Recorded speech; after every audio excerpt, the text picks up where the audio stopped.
ஊட்டி அரசு மேல்நிலைப் பள்ளியில் சர்வதேச சுற்றுச்சூழல் தினத்தினை முன்னிட்டு பிளாஸ்டிக் பயன்பாட்டின் காரணமாக ஏற்படும் மாசுக்கள் குறித்து கருத்தரங்கு நடைபெற்றது. மாவட்ட நிர்வாகம், வனத்துறை, தேசிய பசுமைப்படை, எக்கோ கிளப் ஒன்றிணைத்து இந்நிகழ்ச்சி நடத்தப்பட்டது.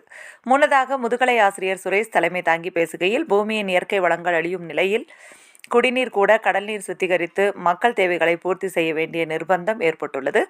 இயற்கை வளங்கள் குறைவில்லாத எதிர்காலம் உருவாக்க மாணவர்களின் அறிவுபூர்வமான செயல்பாடுகள் முக்கியத்துவம் வாய்ந்தது என குறிப்பிட்டார்.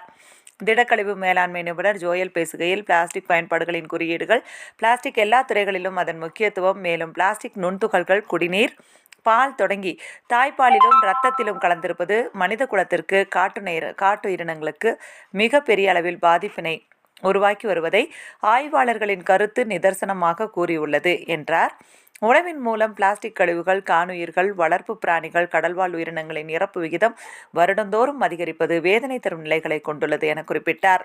எக்கோ கிளப் ஒருங்கிணைப்பாளர் சந்திரசேகர், மாணவர்களின் ஆய்வு கட்டுரைகள் இயற்கைக்கு பாதிப்பில்லாத புதிய கண்டுபிடிப்புகள் நாட்டிற்கு அவசியமாக இருக்கிறது என குறிப்பிட்டார். மாவட்ட பசுமை தோழி சுவாதி, பிளாஸ்டிக் இல்லா நீலகிரி மாணவர்களின் பங்களிப்பு மிகவும் முக்கியமானது என குறிப்பிட்டார்.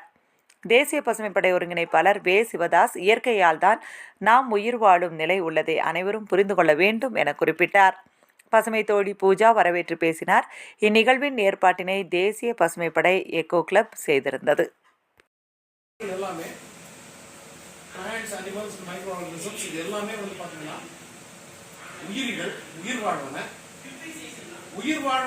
உயிரற்றவர்களிலிருந்து நம்ம வேறுபடுத்துறோம்.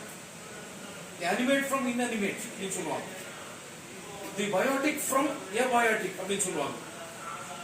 இப்போ இத வந்துட்டு இந்த